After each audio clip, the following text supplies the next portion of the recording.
They told her the letter would never leave the cabin. They were wrong. Riella Thorne didn't just insult the Alpha King. She called him a coward, a puppet, and a tyrant who let his people starve while he feasted behind stone walls. She poured 10 years of rage into ink and paper, never meaning for anyone to see it. But someone did. Someone stole it. And now, standing in her doorway with winter wind at his back and eyes like cold fire, is the king himself. Not his guards, not his executioners, him. She should be on her knees. She should be begging. Instead, Riella lifts her chin, meets his gaze, and says the 5 words that will either kill her or change everything. Every word I wrote was true.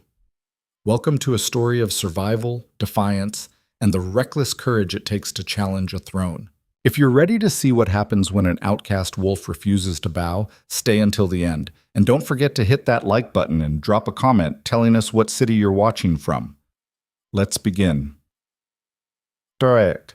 The cabin smelled like pine smoke and old leather, the kind of scent that clung to everything when you lived too close to the tree line and too far from anything resembling civilization. Riella had built the fire herself that morning, same as every morning for the past 3 years. Hauled the wood, split it with the axe her brother had left behind before he joined the Eastern Patrol. Stacked it, burned it. The routine kept her hands busy and her mind somewhere other than the past. She didn't expect company. Nobody came out this far unless they were lost or desperate, and the borderlands didn't attract the kind of wolves who made social calls. So when she heard the boots on her porch, heavy, deliberate, too confident to be a traitor, Riella's first instinct was to reach for the knife she kept under the table. The knock came before she could stand, 3 sharp raps. Not a request, a declaration. Riella Thorne! The voice was male, low, and carried the kind of authority that made her teeth clench. She knew that tone. Every wolf in the kingdom knew that tone, even if they'd never heard it directed at them. It was the voice of someone who expected obedience without question, the voice of someone who'd never been told no in his entire life. Riella didn't move toward the door. She stayed exactly where she was, one hand still resting on the hilt of the blade. If you're here to collect taxes, you're wasting your time. I've got nothing worth taking. A pause. Then, quieter, but no less firm. Open the door. Not until you tell me who you are. Another pause, longer this time. She could hear him breathing on the other side of the wood, could almost feel the weight of his presence pressing against the threshold. When he spoke again, his voice had shifted, still controlled, but edged with something sharper. You know who I am. Her stomach dropped. No, that wasn't possible. He wouldn't come here. He didn't even know she existed. She was nobody, a forgotten wolf on the farthest edge of his territory, barely worth the ink it took to record her name in whatever ledger kept track of border trash like her. But the voice didn't lie. Riella stood slowly, her pulse hammering in her ears. She crossed the small room in 4 steps and unlatched the door, pulling it open just enough to see the man standing on her porch. He was taller than she'd expected, broader. His cloak was dark gray, lined with fur, and beneath it he wore the kind of tailored clothing that didn't belong anywhere near the borderlands. His hair was black, cut short, and his eyes were the color of a storm about to break. The Alpha King. Lycan Thane Corin, ruler of the Northwood realm, stood on her porch like he had every right to be there. Behind him, barely visible in the early morning mist, were 2 guards. Silent, watching. Riella's hand tightened on the doorframe. You've got the wrong cabin. No, he said. I don't. He pulled something from inside his cloak, a piece of paper folded twice. When he held it up, Riella's blood turned to ice. She recognized the handwriting immediately. It was hers. I believe this belongs to you, the king said. She didn't reach for it, didn't move. Her mind was racing, trying to piece together how this had happened, who had taken it, how long he'd had it. The letter had been private, vicious, yes, but private. She'd written it 3 nights ago in a fit of rage after hearing that another supply caravan had been diverted to the capital, leaving the borderlands to fend for themselves through another brutal winter. She'd called him every name she could think of, accused him of corruption and cowardice, written things that would get most wolves executed on the spot, and then she'd shoved it into the bottom drawer of her desk and tried to forget about it. I don't know what that is, she said. His expression didn't change.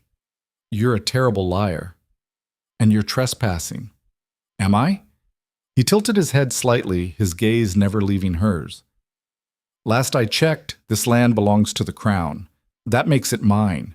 Which makes you mine, if we're being technical. I don't belong to anyone. Then why are you still standing in my kingdom? The question hung in the air between them, sharp and cold. Riella's jaw tightened. She wanted to snarl at him, wanted to slam the door in his face and tell him to go back to his castle and his court and leave her the hell alone. But she wasn't stupid. He had guards, he had power, and he had the letter. What do you want? She asked. An explanation. For what? He unfolded the paper and read aloud, his voice flat and emotionless. You sit behind walls of stone while we freeze. You feast while we starve. You call yourself a king, but all I see is a coward too afraid to look his people in the eye. He lowered the letter. Should I continue? Riella's heart was slamming against her ribs, but she forced herself to stay still. No. Good. Because it gets worse. He folded the letter again and tucked it back into his cloak. I'm curious, Miss Thorne. If you hate me so much, why are you still here? Why not leave? Cross the border? Find somewhere else to direct your anger? Because this is my home. Is it? He stepped closer, and suddenly the space between them felt impossibly small. Or is it just the place you ended up after everything else fell apart? The words hit harder than they should have. Riella's fingers dug into the doorframe, her nails biting into the wood. You don't know anything about me. I know you were training to be a royal guard 10 years ago. I know you were expelled 3 months before graduation. I know you've been rotting out here ever since, nursing a grudge and writing letters you never intended to send. His eyes narrowed. What I don't know is why you're still alive. Is that a threat? It's a question. She met his gaze head on, refusing to flinch. Maybe I'm just not worth the effort. Or maybe, he said quietly, you're exactly the kind of wolf I've been looking for. That stopped her cold. The king stepped back, glancing briefly at the guards behind him before returning his attention to Riella. I'm not here to punish you. If I wanted you dead, you'd already be dead. I'm here because I need to know if what you wrote is true. Every word. Then prove it. What? Prove it, he repeated. Show me. Take me through the borderlands. Show me what you see. Show me why you think I'm a coward. Riella stared at him, searching for the trick, the trap, the angle. But his expression gave nothing away. He stood there, waiting, as if he had all the time in the world. You're serious, she said. Do I look like I'm joking? She didn't answer. Her mind was spinning, trying to make sense of this, trying to figure out what kind of game he was playing. Kings didn't just show up at the doors of wolves who insulted them. They didn't ask for proof. They didn't. Why? She asked. Because if you're right, he said, then I need to know. And if you're wrong, then you need to see it for yourself. And if I refuse, his mouth curved into something that wasn't quite a smile. Then I'll assume you were lying, and we'll handle this the traditional way. Riella's pulse was still racing, but her hands had stopped shaking. She looked past him, toward the guards, then back to his face. He was giving her a choice. It wasn't much of one, but it was more than she'd expected. Fine, she said, but I'm not bowing to you. I'm not calling you Your Majesty. And if you try to have me arrested halfway through, I'll make sure everyone knows you couldn't handle the truth. The king's smile widened, just a fraction. Deal. They left within the hour. Riella didn't bother packing much. Just her coat, a canteen, and the knife she never went anywhere without. The guards stayed close but didn't speak, and the king walked beside her like this was the most normal thing in the world. She led him east first, toward the supply depot that was supposed to serve the outer settlements. It was empty. Not just low on stock, completely empty. The shelves were bare, the storage room cleared out, and the only thing left behind was a handwritten note tacked to the door. Redirected to Central District by order of the Treasury. Riella gestured to the note. This is the 3rd time this season. We're supposed to get grain, medicine, firewood. Instead, it all goes to the capital. The people out here? They make do. Or they don't. The king read the note in silence, his jaw tight. When he turned to look at her, his expression was unreadable. How long has this been happening? Years. And no one reported it? Reported it to who? You? She laughed, bitter and sharp. We tried. Letters, petitions, formal complaints. They all disappeared into whatever bureaucratic hole you've got in that castle of yours. Eventually, people stopped trying. He didn't respond, just nodded once and gestured for her to continue. She took him to the healer's cabin next. Marin was an old wolf, gray-furred and sharp-eyed, and she didn't even flinch when the Alpha King walked through her door.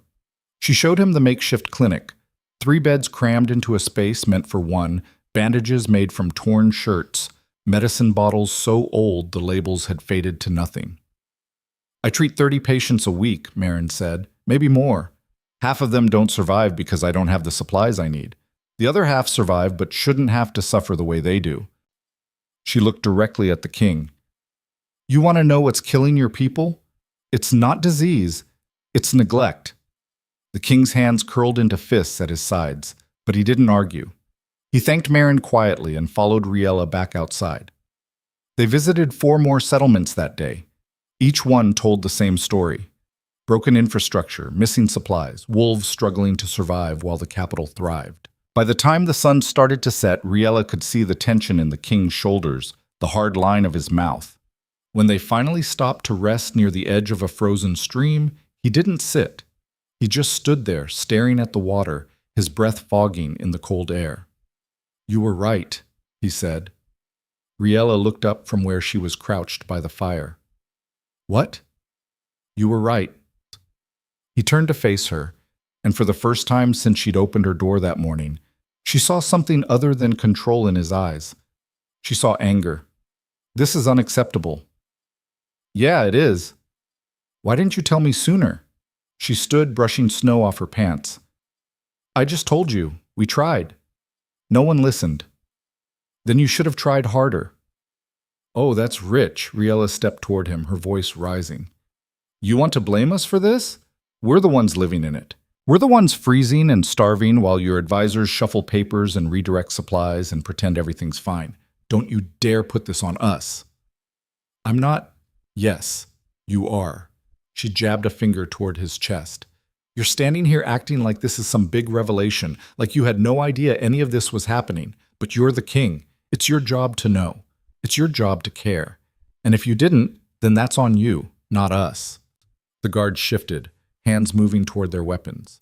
But the king held up a hand to stop them. He stared at Riella, his expression caught somewhere between fury and something else. Something she couldn't quite name. You're right, he said again. Quieter this time. This is on me. Riella blinked. She hadn't expected that. But it's also on the system I inherited, he continued. The advisors I trusted. The structures I didn't question because I thought they were working. I was wrong. He took a breath. And I'm going to fix it. How? I don't know yet. He met her eyes. But I'm going to start by listening. The next morning, the king didn't leave. Riella had expected him to return to the capital, to go back to his castle and his court and forget about everything he'd seen. But when she stepped outside at dawn, he was already awake, talking quietly with one of the guards. When he saw her, he straightened. I'm staying, he said. For how long? As long as it takes. She frowned. Takes to do what? To understand. He gestured toward the borderlands stretching out around them. You said no one listens. Fine, I'm listening. Show me everything. And so she did. For the next week, Riella dragged the Alpha King through every broken, neglected corner of the borderlands. She introduced him to hunters who couldn't afford ammunition, farmers whose fields had gone barren because no one would sell them fertilizer, families living in homes held together with rope and prayer. She didn't soften anything, didn't sugarcoat. She let him see it all, the desperation, the exhaustion, the quiet resignation of wolves who had given up hope. And he listened. He asked questions. He took notes. He helped carry supplies when they came across wolves who needed them. He didn't act like a king. He acted like someone who was trying to learn. It was unsettling. By the end of the week, Riella didn't know what to make of him anymore. He wasn't what she'd expected. He wasn't the distant, untouchable figure she'd spent years resenting. He was complicated, frustrating, and, God's help her, maybe even genuine. On the 8th day, as they stood on a ridge overlooking the eastern frontier, he He turned to her. I'm going back to the capital tomorrow, he said. Riella's stomach tightened. Of course you are. But I need you to come with me. She stared at him. What? I need someone who knows what's really happening out here. Someone who won't lie to me or tell me what I want to hear. He paused. I need you. You've got advisors for that. And look where that's gotten me. His voice was firm. I'm asking you, Riella. Come to the capital. Help me fix this. She wanted to say no. Every instinct she had told her to stay as far away from the capital as possible. That place had destroyed her once already. But when she looked at him, at the exhaustion in his eyes, the determination in his stance, she realized something. He meant it. All right, she said, but I'm not bowing, and I'm not playing politics. I wouldn't expect anything less. The next morning, they rode for the capital, and Riella Thorne, the outcast wolf who'd written a letter she never meant to send, stepped back into the world that had once thrown her away. She had no idea that she was about to burn it all down. The capital smelled wrong. Riella noticed it the moment they passed through the outer gates. Too much perfume trying to cover up rot.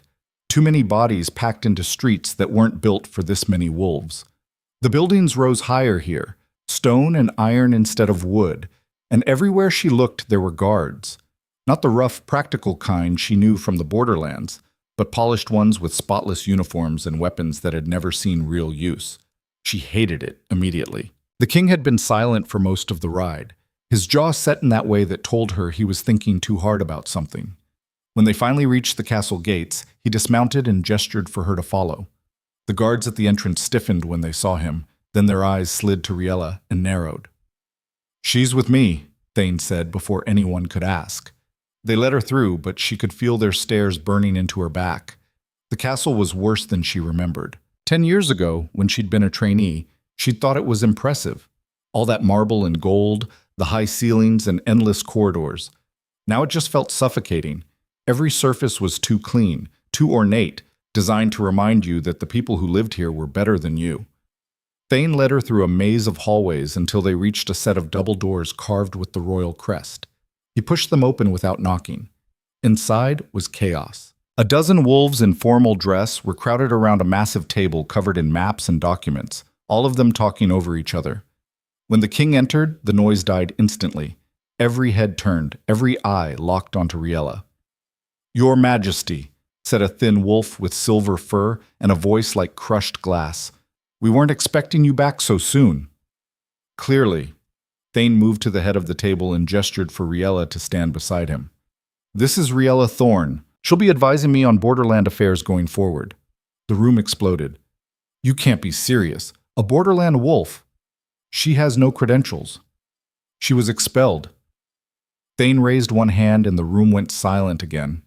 His voice was calm but edged with steel. I didn't ask for your opinions. I'm telling you how it's going to be. The silver-furred wolf, his name was Corvin, Riella remembered now, the king's chief advisor, stepped forward. Your Majesty, with all due respect, this is highly irregular. Miss Thorne has no formal training in governance, no. She has 10 years of living in the places we've been neglecting, Thane interrupted. That's worth more than any credential. But enough. The king's tone left no room for argument. The borderlands are in crisis because we've been listening to the wrong people. That changes now. Corvin's mouth pressed into a thin line, but he bowed his head. As you wish. The meeting continued, but Riella barely heard any of it. She was too busy trying to ignore the weight of all those hostile stares, the whispers that started the moment the king's attention shifted elsewhere. She recognized some of the faces around the table, minor nobles, treasury officials, military advisors. None of them looked happy to see her. When the meeting finally ended and the room began to clear, a woman approached. She was tall, elegant, with dark fur and eyes that glittered like broken glass. Riella knew her immediately. Seraphine Vale, the wolf who had destroyed her life 10 years ago. Well, well, Seraphine said, her voice dripping with false sweetness. Riella Thorne, I heard rumors you were dead. Sorry to disappoint. Seraphine's smile didn't reach her eyes. Not at all. It's always nice to see old friends. She glanced toward the king, who was speaking with Corvin on the far side of the room.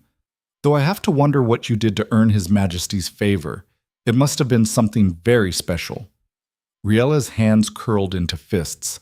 I told him the truth. You should try it sometime. The truth? Seraphine laughed softly. Oh, darling, the truth is whatever people believe, and right now they believe you're a disgraced failure who somehow tricked her way back into the castle. She leaned closer, her voice dropping to a whisper. Enjoy it while it lasts, because the moment you slip up, I'll be there to remind everyone exactly what you are. She swept away before Riella could respond, leaving behind the faint scent of lilac and venom. Riella forced herself to breathe, forced herself not to follow Seraphine and make a scene. She'd known coming here would be hard. She just hadn't expected it to feel this much like stepping back into a trap. Ignore her.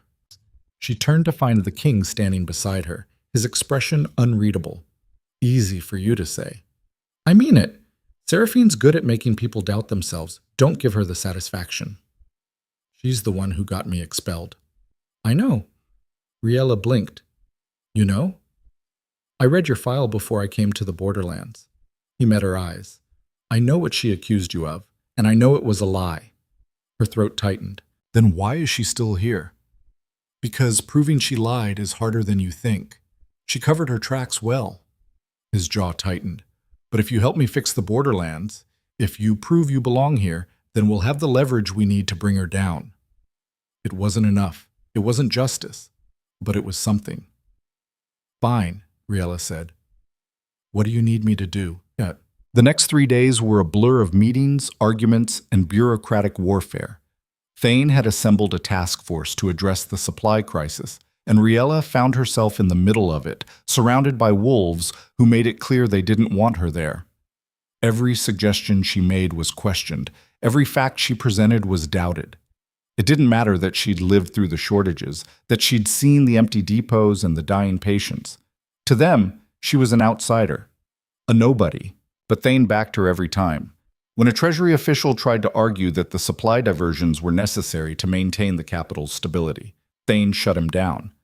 When a military advisor suggested the borderlands were exaggerating the crisis, Thane sent him to verify the reports himself. Slowly, painfully, things started to move.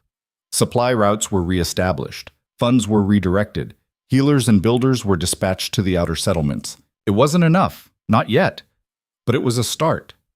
And the court hated it. Riella could feel the resentment building like a storm. The nobles who'd grown comfortable with the old system saw her as a threat. The advisors who'd profited from the corruption saw her as an enemy. And Seraphine watched from the shadows with a smile that promised revenge. On the 4th night, someone set fire to Riella's quarters. She woke to the smell of smoke and the sound of flames crackling through the walls. By the time she stumbled out of bed and into the hallway, half the corridor was burning. Guards rushed past her with water buckets, shouting orders, but the fire spread faster than they could contain it.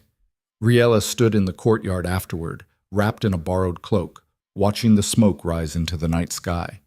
Her hands were shaking, not from fear, from rage. Thane found her there an hour later. His face was dark with fury. Are you hurt? No. Do you know who did this? She shook her head. Could be anyone. I'm not exactly popular here. That's not an answer. He stepped closer, his voice low and dangerous. Someone just tried to kill you. I need to know who. I don't know.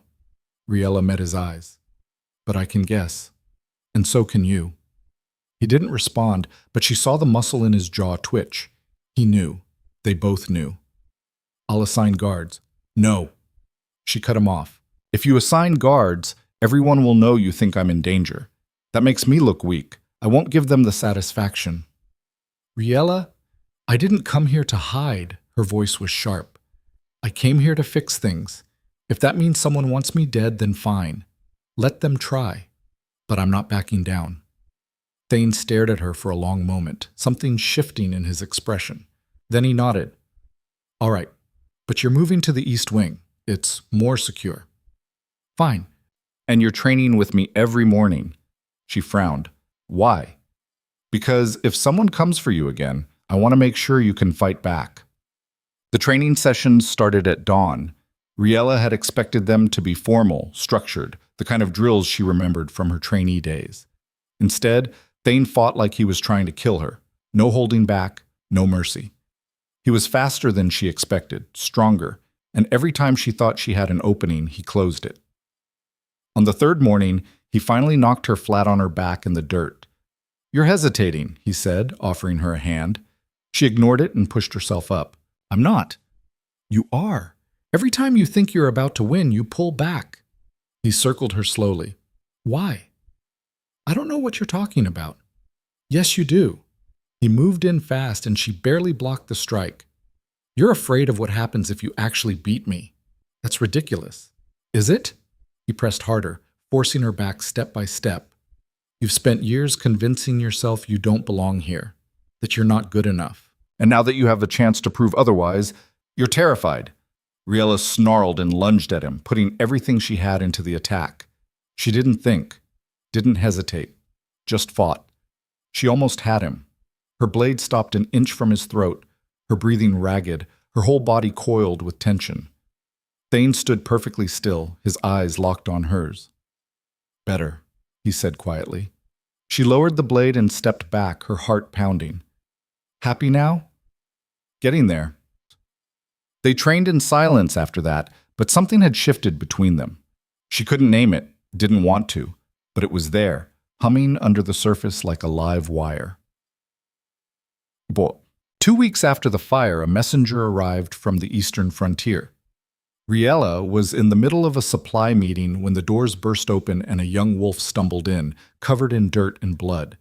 He collapsed to one knee in front of the king. "Your Majesty," he gasped, "the eastern border, under attack, rival pack, dozens wounded." Thane was on his feet instantly. "How many?" "At least 50 attackers, maybe more." The messenger's voice cracked. "We're holding them off, but we need reinforcements. Now." The room erupted into chaos, advisors shouting over each other, arguing about strategy, debating whether the attack was real or a diversion. Riella stood frozen, her blood roaring in her ears. Her brother was stationed on the eastern frontier. She didn't think, didn't ask permission. She just turned and ran. She made it as far as the stables before Thane caught up with her. He grabbed her arm and spun her around. "Where do you think you're going? Where do you think?" She wrenched free. "My brother's out there." "I'm sending soldiers. That'll take hours. I can be there in 2. She was already moving toward the horses. "I know the terrain. I know the routes. I can help." "You're not a soldier anymore." "I never stopped being one."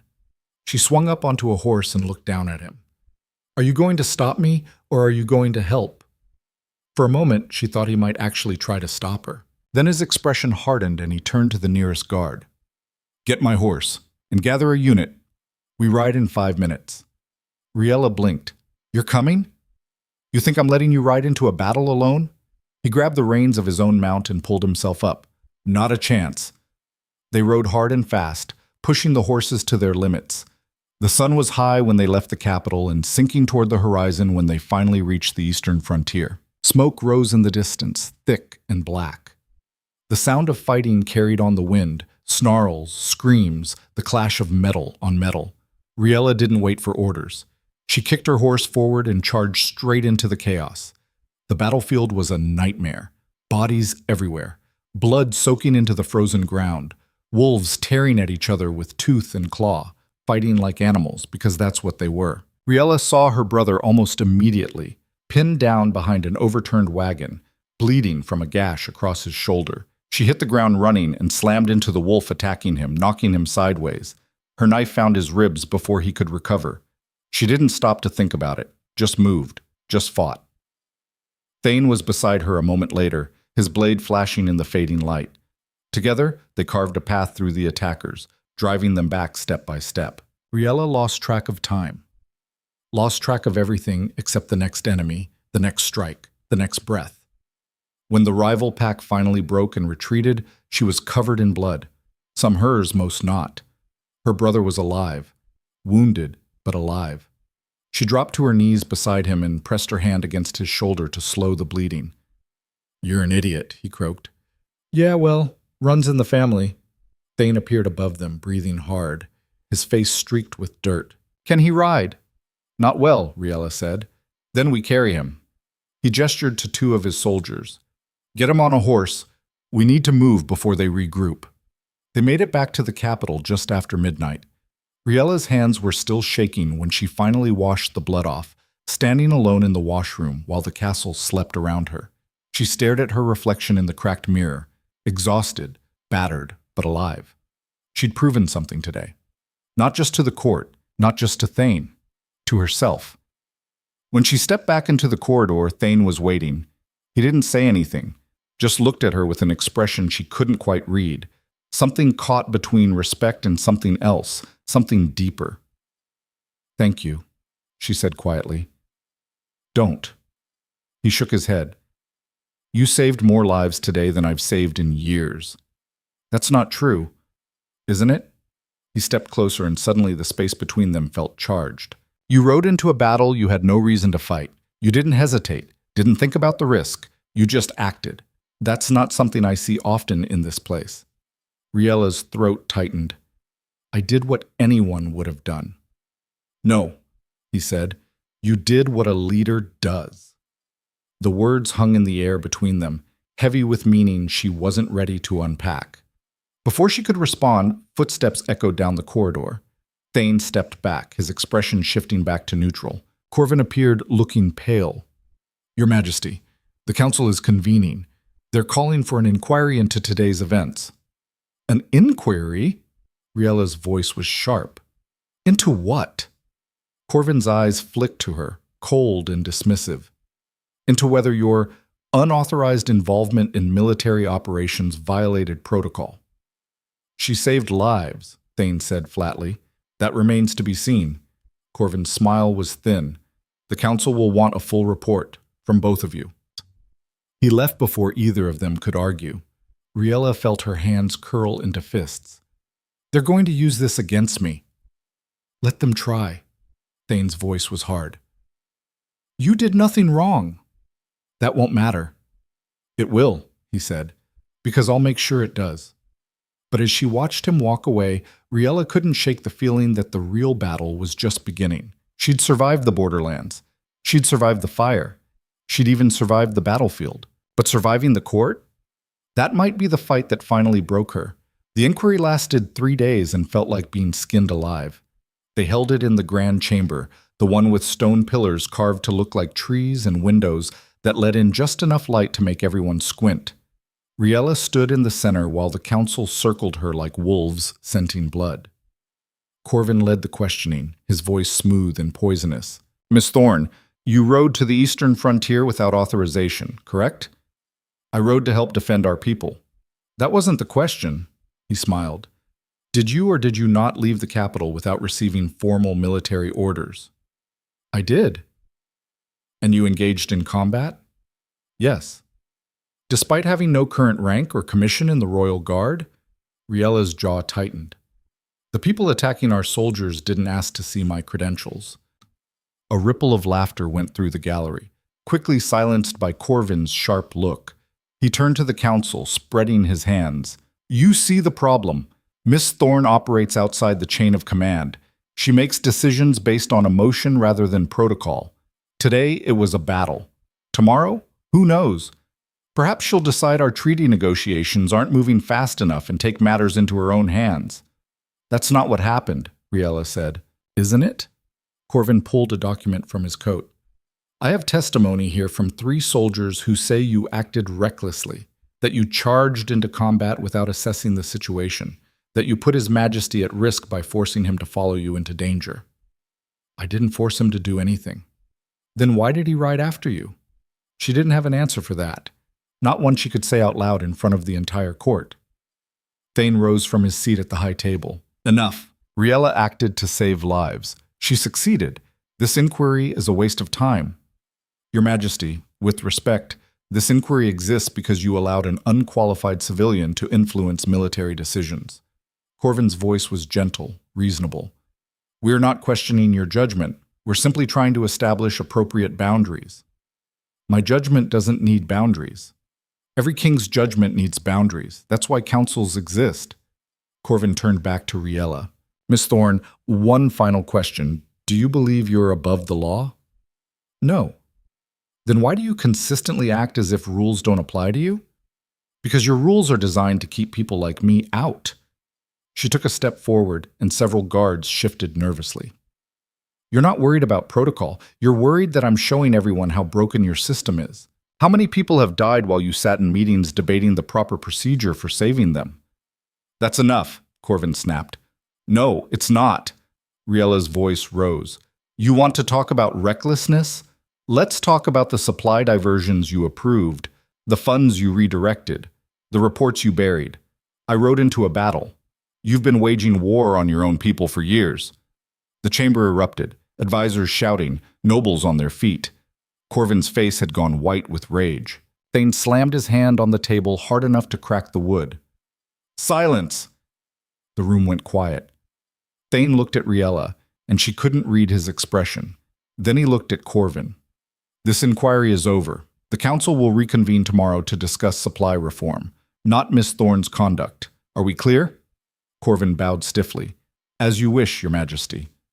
But his eyes, when they found Riella, promised murder. She found Thane in his private study an hour later, standing by the window with a glass of something dark in his hand. He didn't turn when she entered. That was stupid, he said. Yeah. You just made an enemy of every advisor in that room. I already had them as enemies. She closed the door behind her. At least now they know I'm not scared. You should be. He finally looked at her. Corvin's dangerous. More dangerous than Seraphine. He's got half the council in his pocket, and the other half too scared to stand against him. Then why do you keep him around? Because he's useful. Thane took a drink. And because firing him would start a civil war I can't afford right now. Riella crossed to the window and looked out at the Capitol spread below them. All those lights, all those people who had no idea how close everything was to falling apart. You know he's the one diverting the supplies. I suspect. You suspect? She turned to face him. You saw the numbers. You saw the empty depots. Who else has that kind of access? Suspecting and proving are different things. His voice was tired. If I accuse him without evidence, he'll turn the council against me. I'll lose what little control I have left. So we find evidence. We've been trying. He's careful. Then we make him careless. Riella leaned against the wall. Let me investigate, officially. Give me access to the treasury records, the supply logs, everything. If there's proof, I'll find it. Thane set down his glass. That's exactly what he's expecting. The moment you start digging, he'll paint you as a threat to stability. The council will demand your removal. Let them. Riella, I'm already a threat to stability. Might as well make it count. She met his eyes. You brought me here to help fix things. Let me do my job. He was quiet for a long moment, studying her. Then he nodded. Fine, but you'll have a partner. Someone from the Treasury office who knows the system. Who? I'll assign someone tomorrow. He moved closer, and she caught the scent of him, smoke and cedar. Be careful. Corvin won't move openly against you while you have my protection, but he has other ways of making people disappear. I can handle Corvin. It's not just him you need to worry about. His voice dropped. The court's divided. Half of them think I'm losing control. The other half think I'm becoming a tyrant. You're the symbol of both. What do you think I am? He didn't answer right away. Just looked at her with that same unreadable expression she was starting to hate. I think you're the first honest person I've met in years, and I think that's going to get you killed if you're not careful. I've survived worse. Have you? He reached out, his fingers brushing the scar on her jaw, the one she'd gotten in the fire. Because, from where I'm standing, you've been trying to survive your whole life. Maybe it's time you started living instead. The words hit harder than they should have. Riella pulled back, her throat tight. I should go. Riella, I'll start on the investigation tomorrow. She headed for the door before he could stop her, before she could do something stupid like stay. Booked. The partner Thane assigned her was a wiry wolf named Marcus, mid-30s, with nervous hands and eyes that darted like he expected someone to hit him. He worked in treasury records and claimed he'd been trying to flag the supply irregularities for months. No one listens, he said as they spread documents across the table in Riella's new office. A cramped room in the east wing that smelled like old paper and mildew. I send reports up the chain and they disappear. Either someone's intercepting them or no one cares. Someone cares. Riella pointed to a series of discrepancies in the shipping manifests. These numbers don't match. Supplies logged as delivered that never arrived. That's what I've been saying. Marcus pulled out another stack of papers. But look at the authorization signatures. All legitimate. All from council-approved sources. Which means someone on the council is signing off on ghost shipments. She leaned back. Who has that kind of authority? The chief advisor, the treasurer, the quartermaster. He hesitated. And the king. It's not the king. How do you know? Because she'd seen his face when he walked through the borderlands. Because she'd watched him carry supplies to families who were starving. Because I just know. Marcus didn't look convinced, but he didn't argue. They spent the next week buried in paperwork, cross-referencing shipments with deliveries, tracking money as it moved through the system like water through a cracked pipe. The more they dug, the worse it looked. Hundreds of thousands in missing funds. Supplies diverted not just from the borderlands, but from military outposts, hospitals, even orphanages. This isn't just corruption, Riella said on the 8th day, staring at the web of connections they'd mapped across the wall. This is systematic theft. Someone's been bleeding the kingdom dry for years. And covering their tracks perfectly. Marcus tapped one of the documents. Every irregularity has an explanation. Every missing shipment has a report claiming it was lost to weather or bandits. It's airtight. Nothing's airtight. This is. She wanted to argue, but he was right. Whoever was behind this had been careful, too careful. Every time they found a lead, it dissolved into dead ends and bureaucratic noise. Then Marcus found the ledger. He stumbled into her office 3 days later, pale and shaking, carrying a leather-bound book that looked like it had been hidden in a wall. I found this in the old archives. It's not part of the official records. I think it's a shadow accounting system. Riella grabbed it and flipped through the pages. Names, dates, amounts. And at the top of nearly every page, the same signature. Corvin. Her heart was pounding. Where exactly did you find this? Hidden compartment in the East Wing records room. Someone must have stashed it there years ago and forgotten about it. Marcus's hands were shaking. This is it. This is proof. We need to verify it. Cross-check the entries against the official records. I already did. He pulled out his notes. It matches. Every ghost shipment, every missing fund, it's all here. Riella's mind was racing. This was enough. More than enough. If they brought this to Thane, if they made it public. The door burst open. Seraphine stood there, flanked by 2 guards. Her smile was sharp as broken glass. Riella, how nice to find you here. Get out. I'm afraid I can't do that. She gestured to the guards. By order of the council, you and Marcus are under arrest for theft and conspiracy against the crown. What? Marcus's voice cracked. That's insane. Is it? Seraphine stepped into the room, her eyes moving over the papers scattered across the table. You've been accessing restricted records without authorization, removing documents from secured archives. And now we find you in possession of what appears to be a forged ledger designed to implicate His Majesty's most trusted advisor. It's not forged, Riella said. We'll let the council decide that. Seraphine held out her hand. The ledger, please. Riella didn't move. Her mind was spinning, trying to find a way out, One of the guards stepped forward and grabbed her arm. She could fight, should fight, but if she fought now, it would look like an admission of guilt. She let them take the ledger, let them bind her hands, let them lead her out of the office while Marcus protested and Seraphine watched with that poisonous smile. They didn't take her to a cell. They took her to the council chamber. The room was packed. Every advisor, every noble, every wolf with even a shred of influence had crammed themselves inside. Corvin stood at the center, looking solemn and righteous. Thane sat at the high table, his face carved from stone. Riella Thorne, Corvin announced, you stand accused of fabricating evidence, theft of crown property, and conspiracy to undermine the king's authority. Those charges are lies, Riella said. Are they? He held up the ledger. This document is a forgery, a crude attempt to frame me and destabilize the government. It's not a forgery. It's proof that you've been stealing from the kingdom for years. Prove it. She opened her mouth and realized she couldn't. The ledger was the proof. Without it, without the ability to authenticate it, she had nothing but accusations. Corvin smiled. That's what I thought. He turned to the council. Miss Thorne has been a disruptive presence since the moment she arrived. She operates outside the law. She makes wild accusations, and now she's resorted to manufacturing evidence to support her baseless claims. He paused. I move that she be exiled from the capital immediately. Seconded, said another advisor. Thirded, said Seraphine. The council was nodding, murmuring agreement. Riella looked at Thane, but his expression gave nothing away. Why wasn't he saying anything? Why wasn't he— Your Majesty, Corvin said gently, I know Miss Thorne has been useful to you, but this has gone too far. For the good of the kingdom, she must go. Thane's hands were flat on the table in front of him. When he spoke, his voice was quiet. Show me the ledger.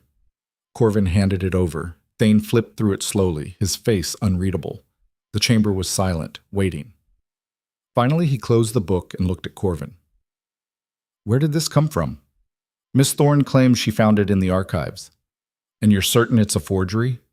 Absolutely certain, Your Majesty. Then you won't mind if I have it examined by an independent expert?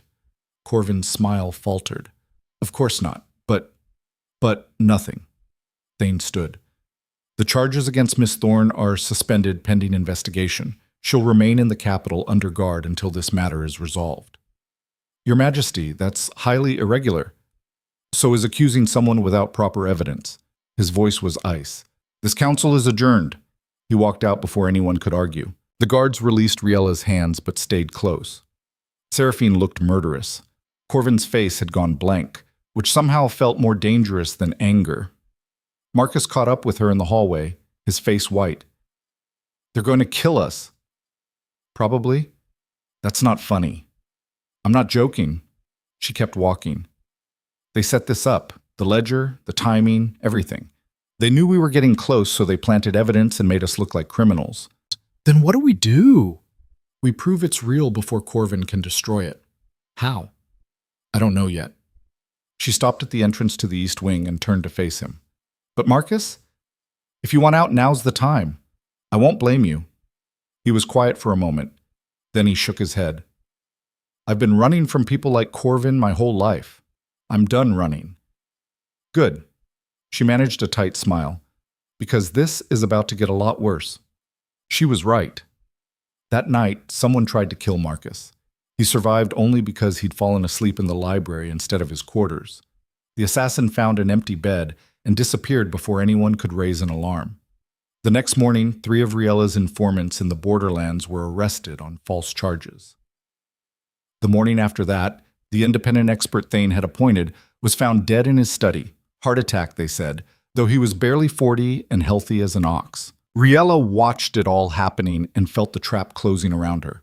Corvin was moving faster now, more desperate, which meant she was getting close to something he couldn't afford to have exposed. She spent 2 days locked in her quarters, pacing like a caged animal, trying to think. The ledger was under guard in the royal vault.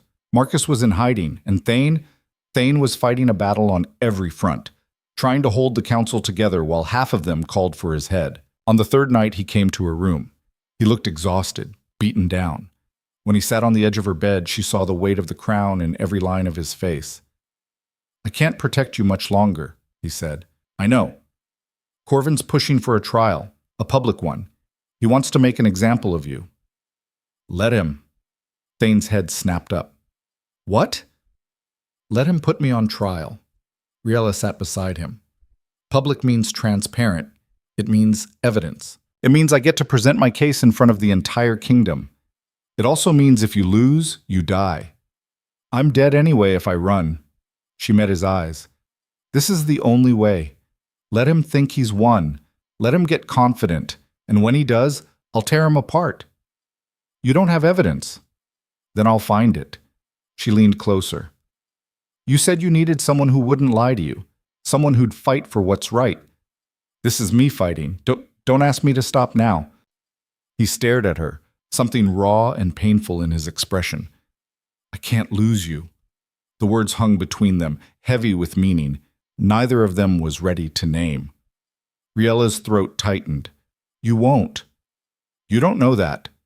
No. She reached out and took his hand. But I know I'm not backing down. Not from Corvin. Not from the council. Not from any of this. He pulled her closer, and suddenly they were too close, breathing the same air, the space between them charged and dangerous. His hand came up to cup her face, thumb brushing her cheekbone. If anything happens to you, nothing's going to happen. Riella, she kissed him. It was stupid and reckless and probably the worst possible decision, but she couldn't stop herself. His mouth was warm against hers, his hands tangling in her hair, and for a moment the entire world narrowed down to just this, just them, just the heat and hunger of it. When they finally broke apart, both breathing hard, she saw her own surprise reflected in his eyes. That was, he started. A mistake, she finished. Was it? She didn't have an answer for that, didn't trust herself to speak. Instead, she stood and put distance between them, trying to ignore the way her hands were shaking. The trial, she said. When? Thane stood slowly, adjusting his coat. 3 days. I'll be ready. Will you? He moved toward the door, then stopped with his hand on the handle. Because I won't be able to save you if this goes wrong. The council's made that clear. One wrong move and you're on your own. I've always been on my own. He flinched, nodded, left without another word. Riella stood alone in the room, her heart still racing, and made herself face the truth she'd been avoiding for weeks. She was in love with him, and it was going to get her killed. The trial began on a gray morning with storm clouds gathering over the capital. They held it in the Grand Plaza, where the entire city could watch. A platform had been built in the center, with chairs for the council and a cage for the accused. They put Riella in the cage like an animal on display. The crowd was massive, thousands of wolves packed into every available space, craning for a view. She could feel their eyes on her, curious, hostile, hungry for blood. Corvin took the stage first, dressed in formal robes, his voice carrying across the plaza. We are gathered today to address a grave threat to our kingdom. Riella Thorne stands accused of forgery, theft, and conspiracy. The evidence is clear. The verdict should be swift. He spoke for an hour, painting her as a dangerous radical who'd manipulated the king, fabricated evidence, and threatened the stability of the realm. By the time he finished, half the crowd was shouting for her execution. Then it was her turn. They let her out of the cage but kept her hands bound. She stood at the center of the platform, looking out at thousands of faces, and felt the weight of every eye on her. Everything Corvin just said is true, she began. The crowd went silent. I am dangerous. I am a threat to stability, because the stability you're talking about is built on lies and corruption. She looked directly at Corvin. For years, someone has been stealing from this kingdom, diverting supplies, siphoning funds, letting people starve while they got rich. And when I tried to expose it, they called me a criminal. These are baseless accusations, Corvin said smoothly. Are they? Riella turned to the crowd. How many of you have watched supply caravans pass through your towns on their way to the capital? How many have seen empty depots and broken promises? How many have buried family members who died because there wasn't enough food or medicine? Murmurs rippled through the crowd. She saw heads nodding, saw the anger starting to build. The ledger I found documents every theft, every diversion, every lie. And the name at the top of every page is Corvin's. She looked back at him. That's why he wants me dead, not because I'm a criminal, because I know the truth. Lies. Corvin's composure was cracking. She has no proof. I have the ledger, which is a forgery. Then let's verify it. Riella's voice rang out across the plaza. Bring in experts, real ones. Compare the entries to the official records. If I'm lying, execute me. But if I'm right, then everyone here deserves to know what's been done to them. The crowd was getting louder now, angrier. Corvin looked at the council, then at Thane. Your Majesty, this is absurd. It's justice, Thane said quietly. He stood, moving to the edge of the platform. I want an immediate investigation, full transparency. If the ledger is genuine, everyone involved in this conspiracy will be held accountable. No exceptions. But, Your Majesty, no. Exceptions. His voice was iron. This ends now. Corvin's face went white, and in that moment, Riella saw him make his decision. He lunged for her. She saw the blade flash in his hand, small, concealed in his sleeve. He was fast, faster than she expected. The knife drove toward her chest and she twisted, taking the blow on her shoulder instead. Pain exploded through her. She heard screaming, felt hands grabbing her, watched as guards swarmed Corvin and dragged him back. But the damage was done. She was falling, blood soaking through her shirt, the world tilting sideways. Thane caught her before she hit the ground, his face above her blurred and panicked. "Stay with me," he was saying. "Riella, stay with me." She tried to answer, tried to tell him it was fine, she'd survived worse, but the words wouldn't come. The plaza was spinning, the voices were fading. The last thing she saw before everything went black was Corvin's face, twisted with rage, and something that looked almost like fear. Pain woke her, sharp and insistent, radiating from her shoulder down through her ribs. Riella's eyes cracked open to see white ceiling beams and smell antiseptic and herbs. The infirmary. She was in the castle infirmary. She tried to sit up and immediately regretted it. A hand pressed gently against her uninjured shoulder, easing her back down. "Don't." Thane's voice was rough, like he'd been shouting, or not sleeping. "You'll tear the stitches." Riella blinked until his face came into focus. He looked terrible, hair disheveled, dark circles under his eyes, jaw shadowed with several days of stubble. "How long?" 4 days. She tried to sit up again, and this time he didn't stop her, just helped prop pillows behind her back. The movement made her shoulder scream, but she gritted her teeth through it. "What happened?" "You nearly died." His hands were shaking as he poured water into a cup. The blade hit an artery. "If the healers hadn't gotten to you when they did..." "Corvin?" "In chains." Thane handed her the water. "Under guard in the lower cells awaiting trial." "The ledger?" "Being verified by a team of independent auditors. So far, every entry matches the official records exactly. It's real, Riella. All of it." He sat on the edge of the bed, his weight making the mattress dip. "You were right." She drank slowly, letting that sink in. "And the council. Split. Half of them are calling for Corvin's execution. The other half are trying to distance themselves before anyone realizes they were complicit." His mouth twisted. "It's chaos. Pure chaos." "Good." He looked at her, something between exasperation and admiration in his eyes. "You almost died and you're saying good?" "I proved my point." She set the cup down. "Now you have the evidence you need to clean house." "At what cost?" His voice dropped. "You were bleeding out in my arms in front of half the kingdom. Do you have any idea what that..." He stopped himself, jaw clenching. Riella reached out with her good hand and caught his wrist.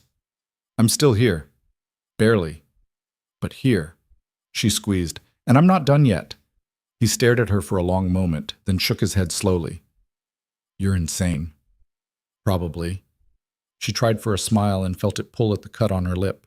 "What's happening with the borderlands?" "Supply convoys left yesterday. First of many. I've allocated emergency funds and reassigned personnel." He stood and moved to the window, looking out at the capital below. "The reforms you pushed for are moving forward.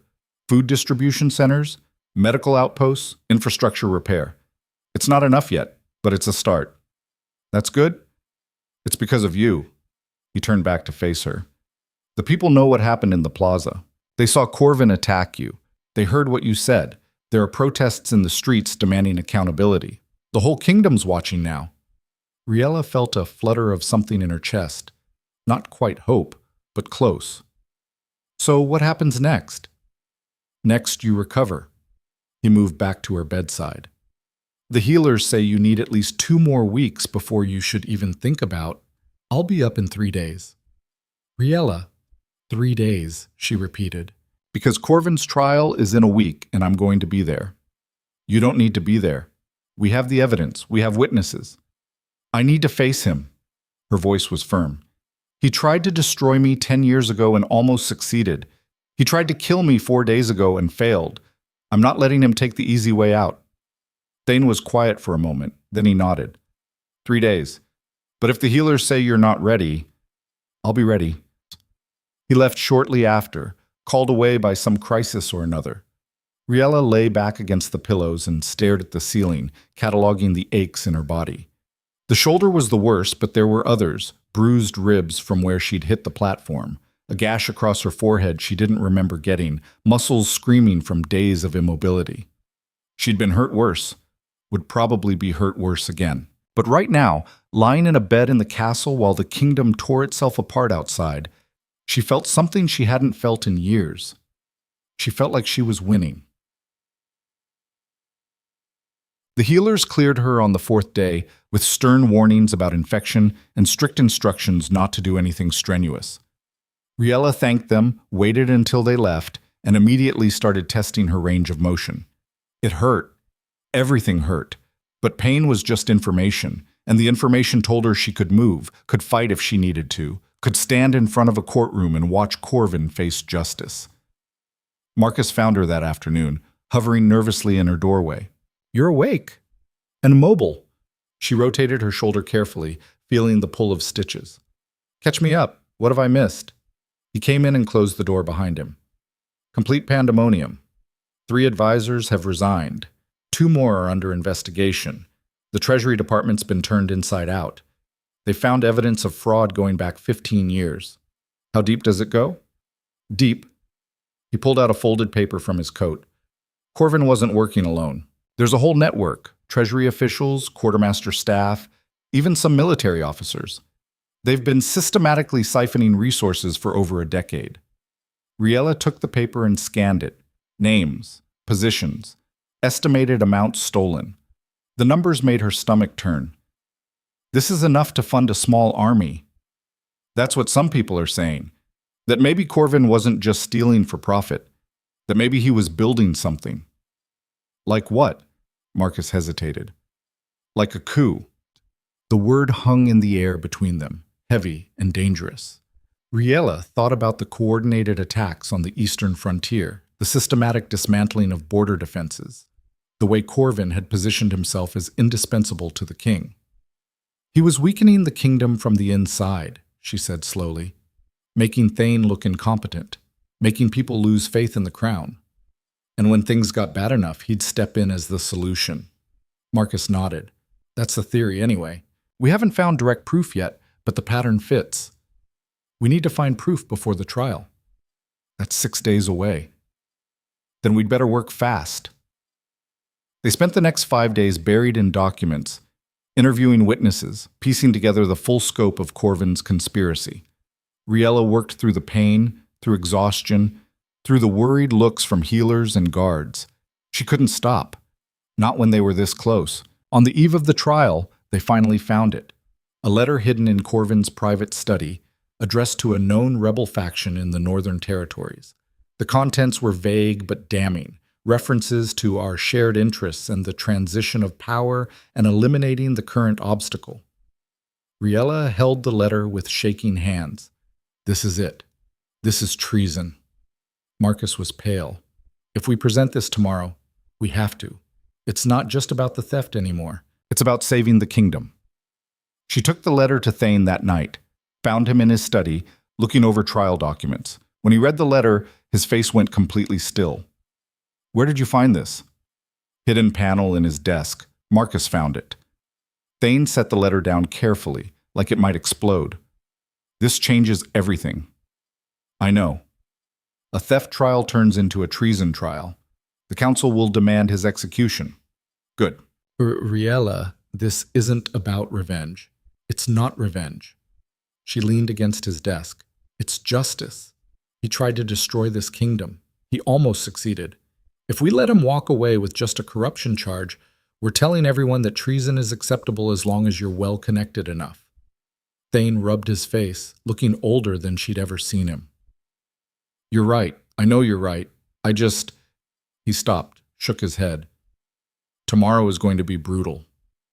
I can handle brutal. Can you?" He stood and moved around the desk to face her. 4 days ago you were bleeding out. Now you're standing here ready to walk into another battle. When does it end? When we win. And after we win? Riella didn't have an answer for that, hadn't let herself think about after. After had always seemed too far away, too impossible to plan for. Thane stepped closer, close enough that she could see the exhaustion etched into his features. I need you to promise me something. What? Promise me that when this is over, when we've dealt with Corvin and cleaned up the corruption and rebuilt what they broke, promise me you'll stay. Her throat tightened. Thane, I know what you're going to say, that you don't belong here, that the court will never accept you. But I don't care. His hand came up to cup her face, gentle, despite the intensity in his eyes. I need you here, not as an advisor, not as some symbolic gesture to the borderlands, just as you. You don't know what you're asking. Yes, I do. His thumb brushed her cheekbone. I'm asking you to take a chance on this, on us, on the possibility that maybe we can actually build something that works. Riella wanted to say yes, wanted it so badly it scared her, but she'd spent 10 years learning not to hope, not to trust, not to believe in things that could be taken away. Ask me again after the trial, she said quietly. He held her gaze for a moment longer, then nodded and stepped back. After the trial. The courtroom was packed. Every noble in the kingdom had crammed into the chamber, along with representatives from the guilds, the military, and the borderland settlements. Riella sat in the front row, her shoulder throbbing despite the medication, and watched as they brought Corvin in.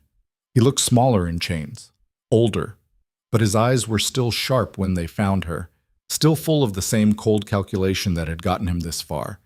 The charges were read: theft, fraud, conspiracy, and finally, treason.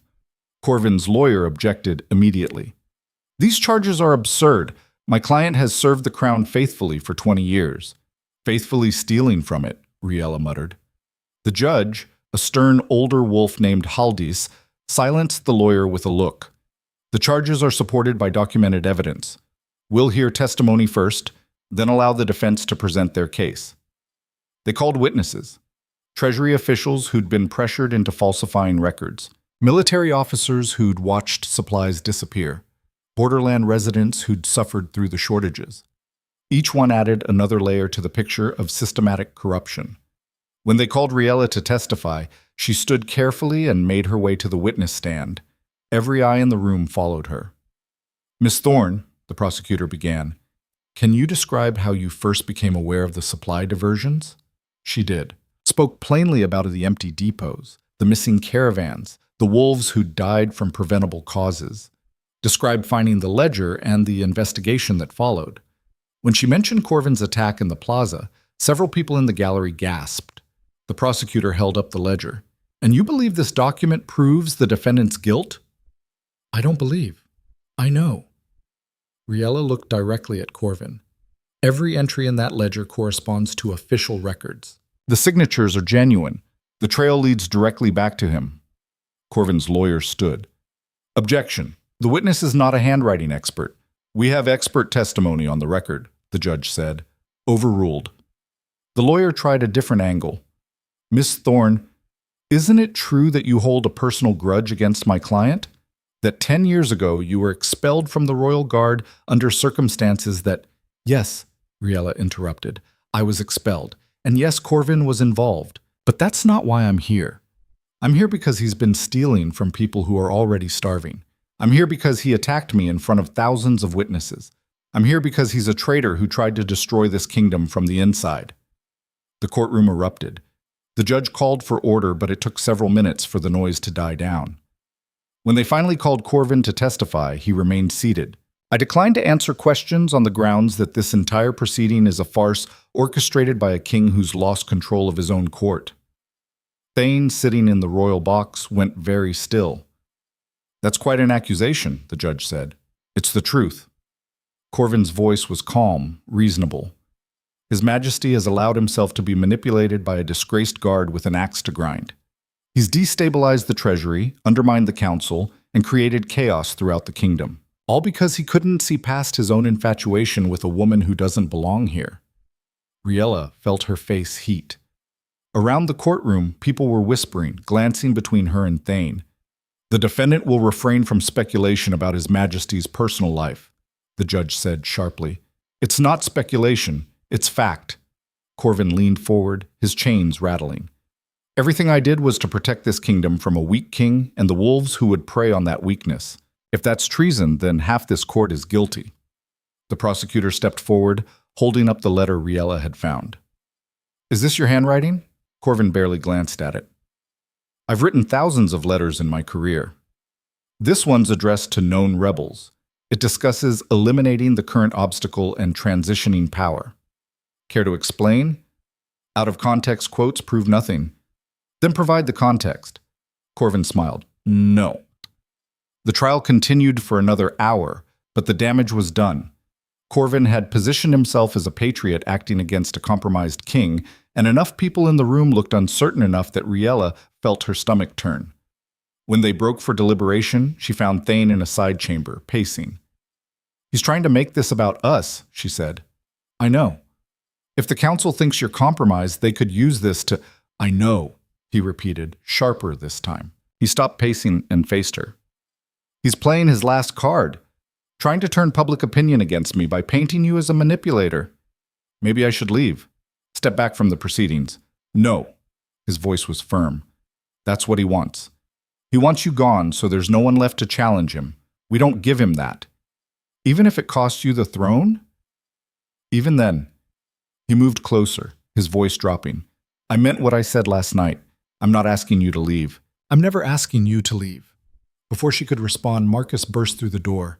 They're ready. The council's reached a verdict. They filed back into the courtroom.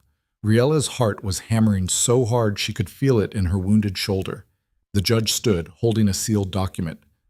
On the charges of theft, fraud, imfaciet, and conspiracy, the council finds the defendant guilty. Relief flooded through her. But the judge wasn't finished. On the charge of treason, the council is divided. The evidence, while suggestive, does not meet the threshold for conviction on such a serious charge. Haldis looked directly at Corvin. However, given the severity of the other crimes and the defendant's complete lack of remorse, the sentence is as follows: forfeiture of all titles and property, permanent exile from the capital, and 20 years imprisonment in the northern fortress. The courtroom exploded again. Corvin's face had gone white. Riella felt sick. 20 years wasn't enough. Exile wasn't enough. He tried to destroy the kingdom, and they were letting him live. But then Thane stood. If I may address the court. The room went silent. Every eye turned to the king. The council's verdict is fair and just, Thane said, but it's incomplete. The evidence we've uncovered shows a pattern of corruption that extends far beyond one man. I'm ordering a full investigation into everyone involved in this conspiracy. Anyone found guilty will face the same consequences. No exceptions, no pardons, no matter their rank or title. He looked around the room, his gaze hard. This kingdom was built on the idea that we take care of our own, that we stand together against threats from without and within. We forgot that. We let wolves like Corvin turn us against each other, let them bleed us dry while we look the other way. That ends today. He turned to Riella. Miss Thorne risked her life to expose this corruption. She could have stayed silent, could have stayed safe in the borderlands.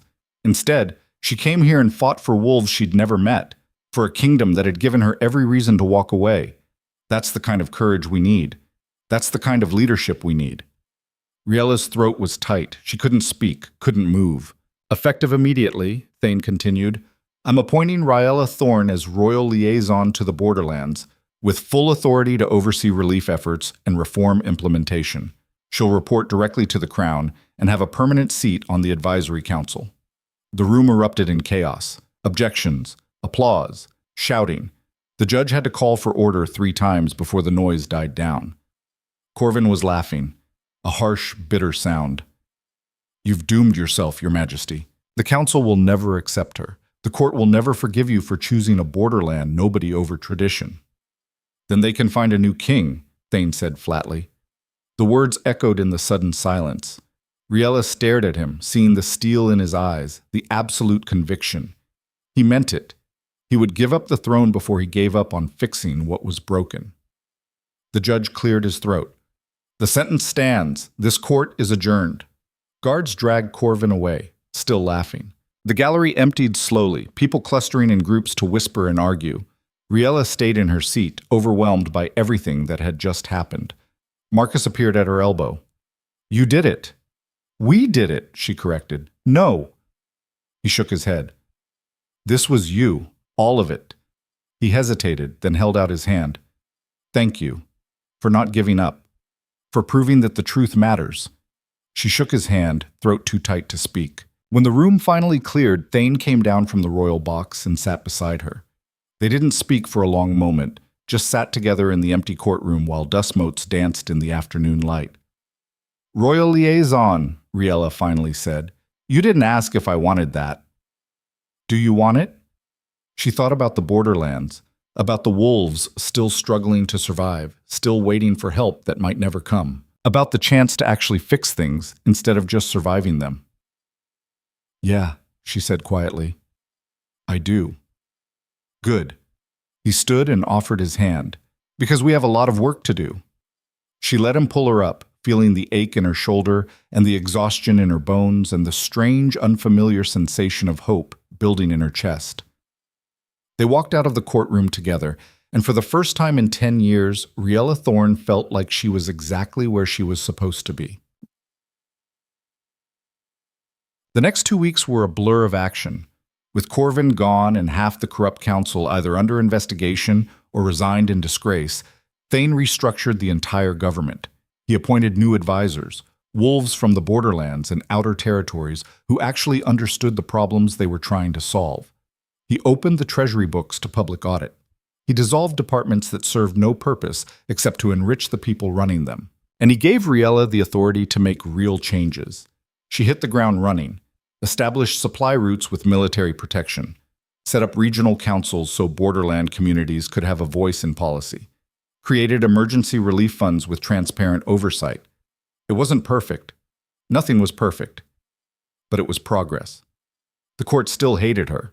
Several nobles refused to attend meetings if she was present. Others spread rumors about her relationship with the king, trying to undermine her authority with scandal. She ignored them. Let them whisper. She had work to do. On a cold evening 3 weeks after the trial, Riella stood on the castle ramparts looking out at the city below. Lights were coming on as darkness fell, making the capital look almost beautiful. She heard footsteps behind her and didn't need to turn to know it was Thane. "You should be sleeping," he said. "So should you." He came to stand beside her, close enough that their shoulders almost touched. "Can't. Too much to think about." "Same." They stood in comfortable silence for a while. Then Thane said, "Seraphine left today." Riella turned to look at him. "What?" "Resigned her position and left the capital. Claimed she couldn't serve under the current administration." His mouth curved slightly. "She was smart enough to leave before we finished investigating her financial records." "You think she was involved with Corvin?" "I think she knew what was happening and chose not to report it. That's enough." He looked at her. "I know you wanted to confront her, to make her answer for what she did to you 10 years ago." "I did. I do." Riella turned back to the city. "But maybe this is better. Watching her slink away knowing she lost, knowing she didn't matter enough to even warrant a trial. That's more generous than I expected. Don't get used to it." She managed a smile. "I'm still planning to make life miserable for everyone else who stands in our way." "Our way?" he repeated softly. I like the sound of that. Her smile faded.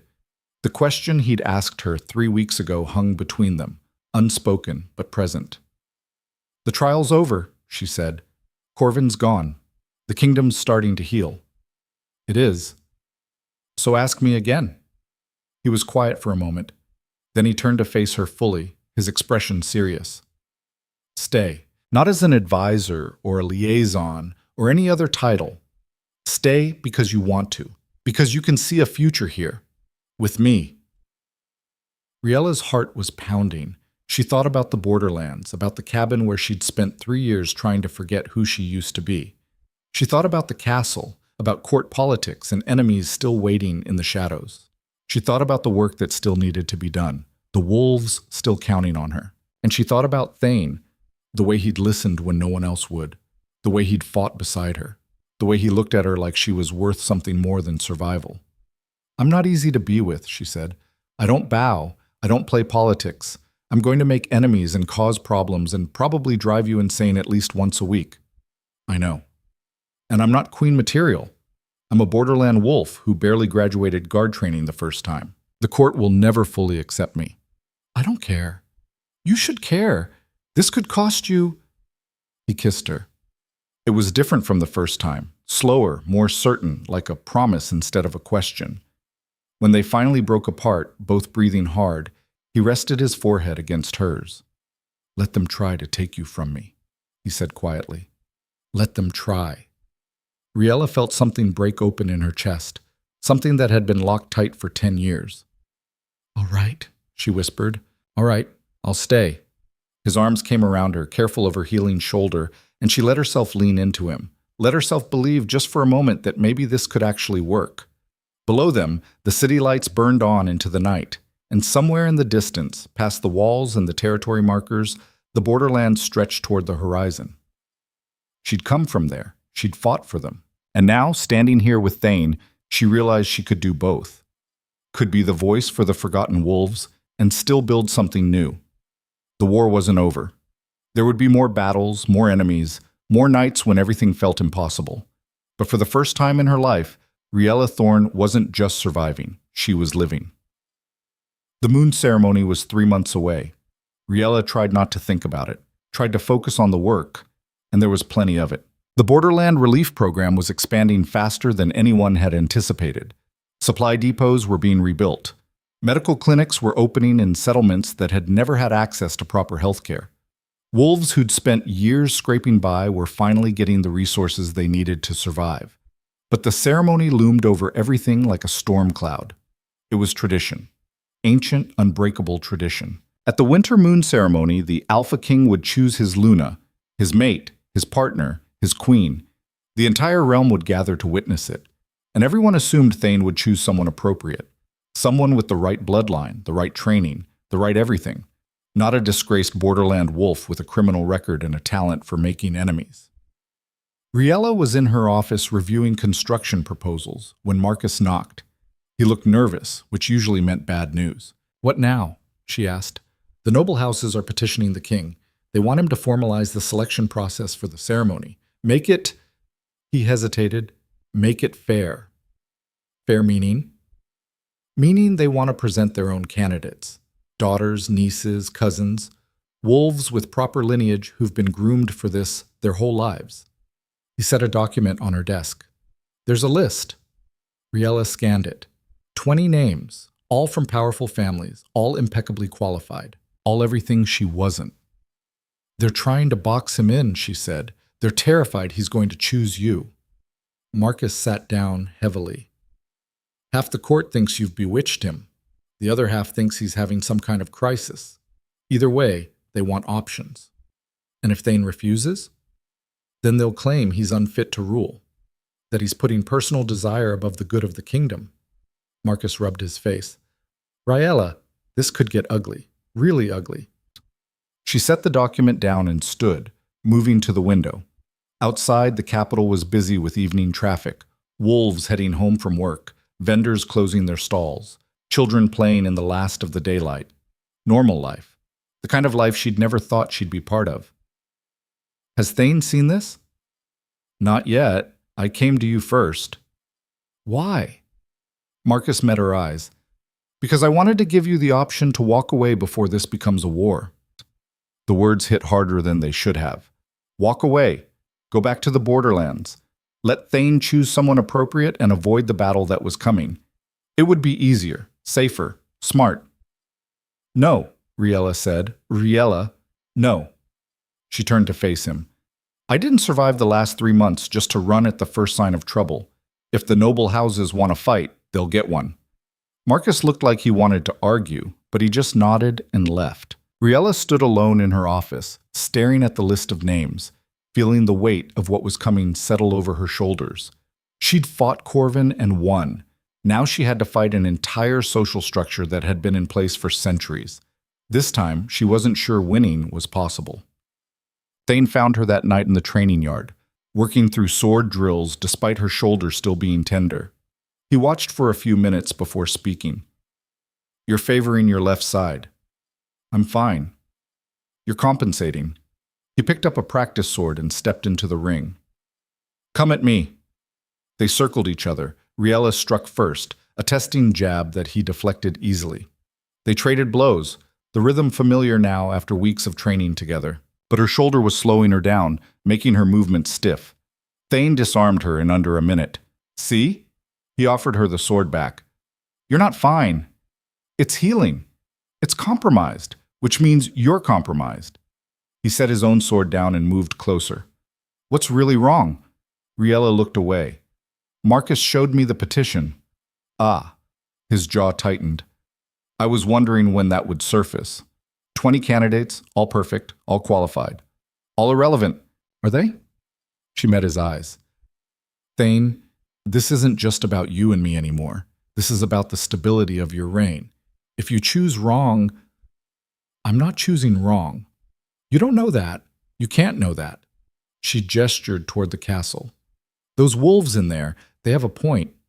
You need a Luna who understands court politics, who knows how to navigate. I need someone I can trust." He caught her hand, pulling her closer. "Someone who will tell me the truth even when it's hard.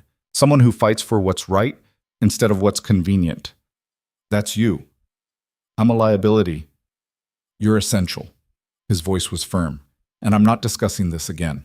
The ceremony is in 3 months. I'm choosing you. That's final. And if the noble houses revolt, then we deal with it." He touched her face gently. "Together." Riella wanted to believe him, wanted to trust that love and determination were enough to overcome centuries of tradition and prejudice. But she'd spent too long in the real world to be naive. "They're going to destroy me," she said quietly. "They're going to try." He kissed her forehead.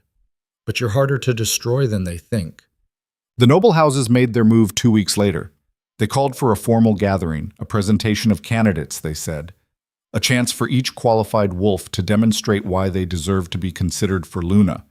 It was dressed up as tradition, as giving the king proper options, but Riella saw it for what it was, a public humiliation. The gathering was held in the grand ballroom, with every noble family in attendance. The candidates were presented one by one, each more impressive than the last. There was Alara from House Moonridge, who'd studied governance and diplomacy in 3 different territories. Cassandra from House Ironwood, a decorated military officer with commendations for bravery. Lissa from House Thornvale, who'd spent 5 years working with the Council of Healers and spoke 4 languages fluently. Riella sat in the back, watching, feeling smaller with each presentation. These wolves weren't just qualified, they were exceptional. Any one of them would make a better Luna than she ever could. When the presentations ended, Lord Garrett from House Moonridge stood to address the king. "Your Majesty, as you can see, there are many excellent options for your consideration.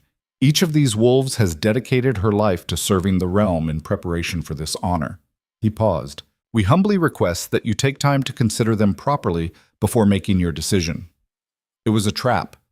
If Thane refused, he looked stubborn and unreasonable. If he agreed, he opened the door to months of political maneuvering and pressure. Thane stood slowly, his face unreadable. "I appreciate the effort that went into this presentation. These are all impressive wolves who've served the kingdom well." Riella's stomach dropped. He was going to cave. He was going to... "But my decision is already made." The room went silent. "The Luna I choose will not be selected by committee or political pressure," Thane continued. "She'll be chosen because she embodies the values this kingdom needs: courage, integrity, and the willingness to fight for wolves who have no voice. I found that in Riella Thorne." The ballroom erupted, nobles shouting, ladies gasping. Lord Garrett's face had gone purple with rage. "This is outrageous," someone shouted. "She has no training, no lineage, no respect for tradition." Thane's voice cut through the chaos. "Tradition is what allowed corruption to flourish in this kingdom for 15 years. Tradition is what let wolves starve while we counted our gold. If respecting tradition means choosing a Luna who will maintain that system, then tradition can burn." The words echoed in the stunned silence. Several nobles looked ready to faint. Others were already heading for the doors, muttering about insurrection and madness. Lady Moonridge stood, her voice icy. Your Majesty, if you proceed with this choice, House Moonridge will withdraw our support from the crown. So noted, Thane said flatly. As will House Ironwood, another lord announced, and House Thornvale. House Silverpine. One by one, 5 of the great houses pledged to withdraw their support. Riella watched the alliances crumbling in real time, watched the power structure that had held the kingdom together for generations fracture along fault lines of tradition versus change. When the last noble had stormed out, Thane turned to the wolves who remained, maybe half the original crowd. They looked uncertain, frightened, but they'd stayed. Thank you, he said simply. For those of you willing to see this kingdom move forward instead of backward, I promise you won't regret it. He left the ballroom without another word. Riella sat frozen, processing what had just happened. She'd known there would be resistance. She hadn't expected open rebellion. A hand touched her shoulder. She turned to find Ilara, the candidate from House Moonridge, standing beside her.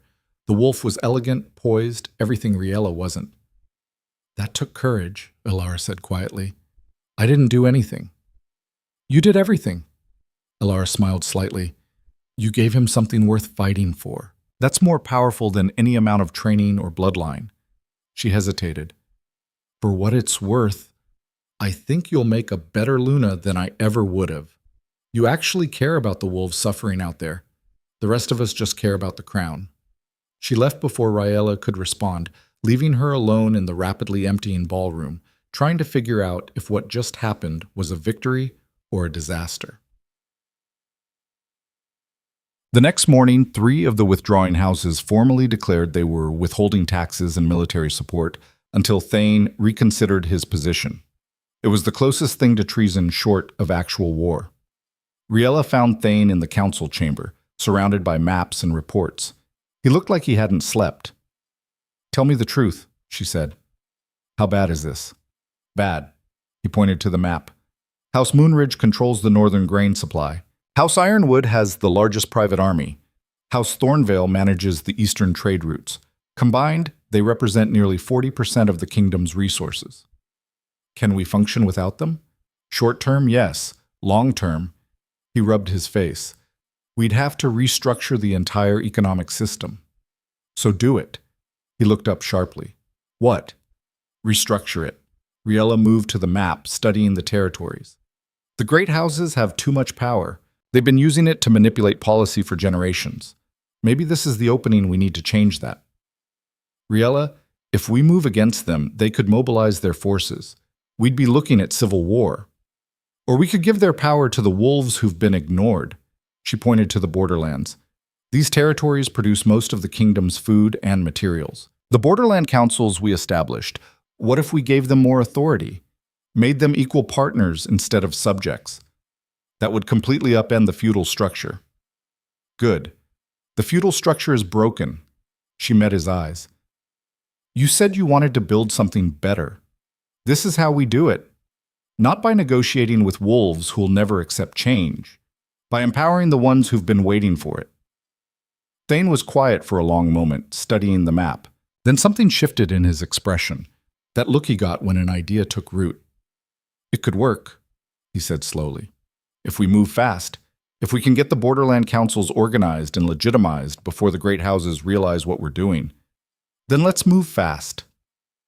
They spent the next month in controlled chaos. Riella traveled to every borderland settlement, meeting with the regional councils she'd helped establish. She explained the plan: formal representation in the royal government, direct control over their own resources, the end of the great houses' stranglehold on policy. The response was overwhelming. Wolves who'd spent their lives being ignored suddenly had a voice. Communities that had barely survived were being offered real power. It wasn't perfect. There were arguments about jurisdiction, disputes over resource allocation, concerns about whether the capital would really follow through. But underneath all that was something Riella hadn't seen before. Hope. The great houses saw what was happening and mobilized. They sent envoys to the capital demanding meetings. They threatened military action. They spread rumors that Thane was planning to seize their lands by force. Thane ignored them and kept working. 2 weeks before the moon ceremony, the new Borderland Council held its first formal session in the capital. 50 representatives from across the outer territories all gathered in what had once been an empty ceremonial hall. Riella stood at the back, watching as they debated policy, proposed reforms, and generally proved that they were just as capable of governance as any noble. Marcus found her there. The great houses are requesting an audience with the king, all 5 lords together. What do they want? To negotiate. Apparently they've realized that without access to borderland resources, their own territories are struggling. He grinned. Turns out you can't run a kingdom on bloodline and tradition alone. Tell them the king will meet with them after the ceremony. After? Marcus raised an eyebrow. You sure about that? Very sure, Riella smiled. Let them sweat for a few more days. The night before the ceremony, Riella couldn't sleep. She stood on her balcony, watching the capital prepare for the celebration. Banners being hung, stages being built, wolves from across the kingdom streaming in to witness the moment when their king chose his Luna. Tomorrow, everything would change. Again. She heard footsteps behind her and turned to find Thane, also awake, also restless. Couldn't sleep either? He asked. Too much thinking. He came to stand beside her, both of them looking out at the city. Having second thoughts? About 50 of them. She glanced at him. You? None. His voice was certain. I know what tomorrow means. I know the fight isn't over, but I also know I'm making the right choice. How can you be so sure? Because I've watched you fight for this kingdom harder than anyone with a crown or title ever has. Because you see wolves as people, not political assets. Because when you make a promise, you keep it. He turned to face her. Because I love you, and I'm choosing to believe that's enough. Riella's throat tightened. What if it's not? Then we'll make it enough. He pulled her close, careful of her shoulder. Together. They stood like that for a long time, holding each other while the city prepared for tomorrow. And for the first time since this whole thing started, Riella let herself believe that maybe, just maybe, they could actually pull this off. The ceremony began at moonrise. The sacred ground was packed with thousands of wolves, nobles in their formal attire, borderland representatives in their best clothes, common citizens who'd traveled for days just to witness this moment. Torches burned around the perimeter, casting flickering shadows across the ancient stone circle. Riella stood in a preparation chamber wearing a dress that felt like armor, deep green with silver threading, formal but not ostentatious. Her shoulder ached from the tension, and her hands wouldn't stop shaking. A knock at the door. It's time. She took a breath and stepped out. The path to the ceremony circle was lined with wolves on both sides, all of them watching, whispering. She could feel the weight of their judgment, their curiosity, their doubt. Half of them were waiting for her to fail. The other half were waiting to see if she'd succeed. She kept walking. Thane stood in the center of the circle, dressed in the formal regalia of the Alpha King. When he saw her, his expression softened. The crowd parted as she approached, and she heard the whispers grow louder. Borderland wolf. No proper training. Never should have been allowed. She reached the circle and stopped in front of Thane. The elder who would officiate the ceremony stepped forward, his voice carrying across the gathering. We are gathered under the sacred moon to witness the bonding of our Alpha King to his chosen Luna. This bond is not merely ceremonial, it is the foundation upon which our kingdom stands. The Luna must be strong, must be wise, must be worthy to stand beside our king and lead our people. He turned to Thane. Alpha King Lycan Thane Corin, have you chosen your Luna according to the ancient traditions? I have broken with ancient tradition, Thane said clearly, and I choose Riella Thorn. The crowd erupted. The elder looked scandalized, but Thane continued, his voice rising above the noise. The traditions that governed this kingdom allowed corruption and suffering to flourish. I will not perpetuate them. Instead, I choose a Luna who embodies the values this kingdom truly needs: courage, integrity, and the willingness to fight for what's right. Riella Thorn has proven herself worthy 100 times over, and I trust her with this kingdom more than I trust any wolf born to privilege. He held out his hand to Riella. Will you stand beside me? Not because tradition demands it, but because you choose to? Riella looked at his outstretched hand, looked at the crowd, some angry, some shocked, but many nodding, especially the borderland wolves who'd traveled here to support her. She thought about the cabin where this all started, about the letter she'd written in rage and desperation, about every moment since then, the battles fought, the enemies faced, the impossibilities overcome. She took his hand. Yes. The elder looked like he wanted to protest, but the crowd was already cheering, at least parts of it were. The borderland representatives were on their feet, shouting approval. Common citizens were joining in. Even some nobles looked grudgingly impressed. The elder sighed and raised his hands. By the power vested in me by the sacred moon, I recognize this bond. May it bring strength to our kingdom and unity to our people. He pressed their joined hands together, and Riella felt the bond snap into place, ancient magic recognizing what was already true. She and Thane were partners now, in every way that mattered. The celebration that followed was chaotic. Half the nobility boycotted it entirely. The other half showed up but glared through the whole thing. The borderland wolves, though, celebrated like they'd won a war, which Riella supposed they had. 3 days after the ceremony, the great houses requested their meeting. Riella sat beside Thane in the council chamber as the 5 lords filed in, their expressions ranging from grudging respect to barely concealed fury. Lord Garrett from House Moonridge spoke first. "Your Majesty, Luna Riella," he said her title like it tasted bad. "We come to discuss the future of our relationship with the Crown." "You mean you come to negotiate now that you realize you need us more than we need you?" Riella said flatly. Garrett's jaw tightened. The Borderland Council's new authority has disrupted traditional supply chains. Our territories are experiencing shortages. You request nothing, Thane interrupted. You demanded. You threatened. You withdrew support when I refused to be controlled. You don't get to request anything now. Then what do you propose? Lady Thornvale asked. A new structure. Riella pulled out a document. The great houses will maintain their territories, but with reduced authority. The Borderland Council will have equal representation in all major policy decisions. Resources will be distributed based on need, not political influence. And any house that refuses these terms will have their trade agreements dissolved. That's extortion, someone muttered. That's consequences, Riella corrected. You spent decades extracting wealth from territories that could barely survive. Now you're experiencing what that feels like. Consider it education. The room was silent. The lords exchanged looks, clearly trying to decide if they could still fight this. Lord Garrett finally spoke. What assurance do we have that this new council won't simply become as corrupt as you claim we were? None, Thane said, but they'll be accountable to the people they represent. And if they fail, they'll be replaced. That's how it should have always worked. And our titles? Our lands?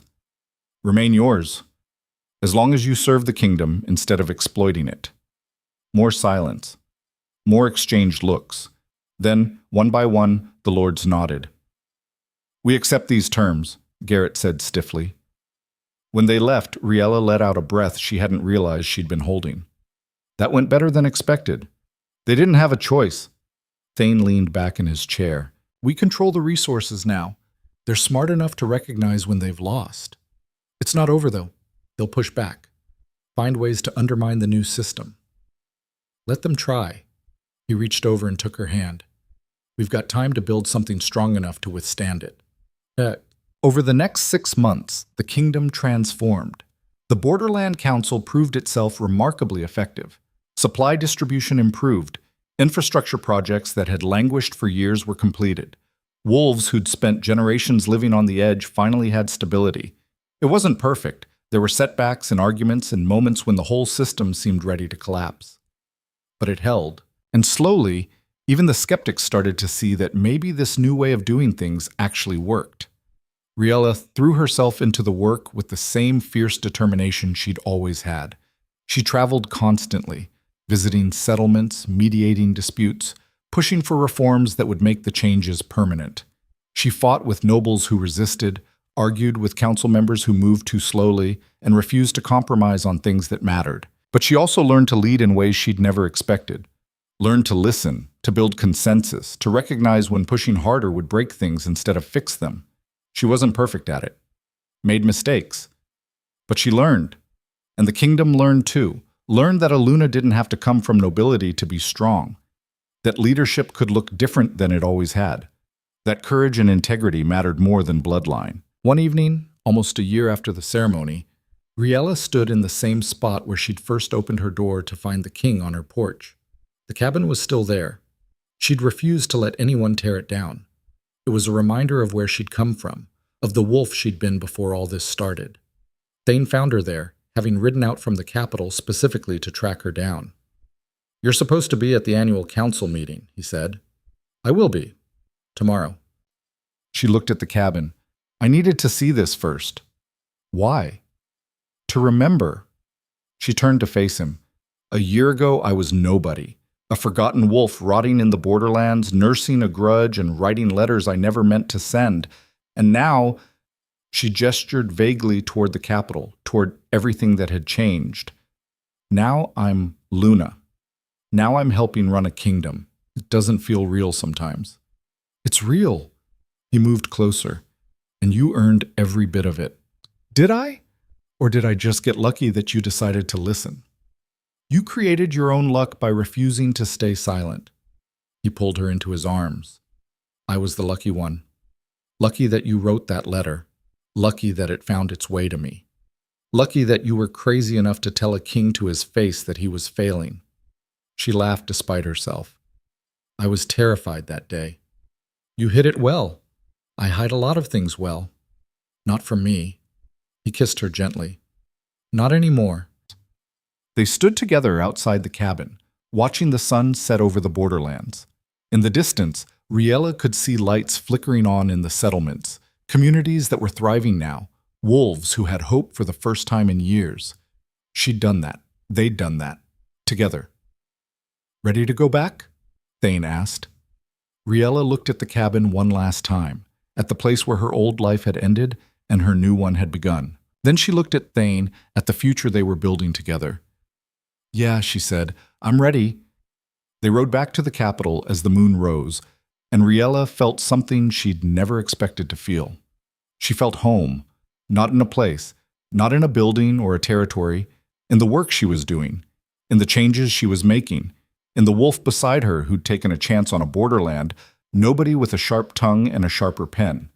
The kingdom still had problems. There would always be problems. But for the first time in 10 years, maybe for the first time in her life, Riella Thorne believed they could be solved. And she was exactly where she was supposed to be to help solve them.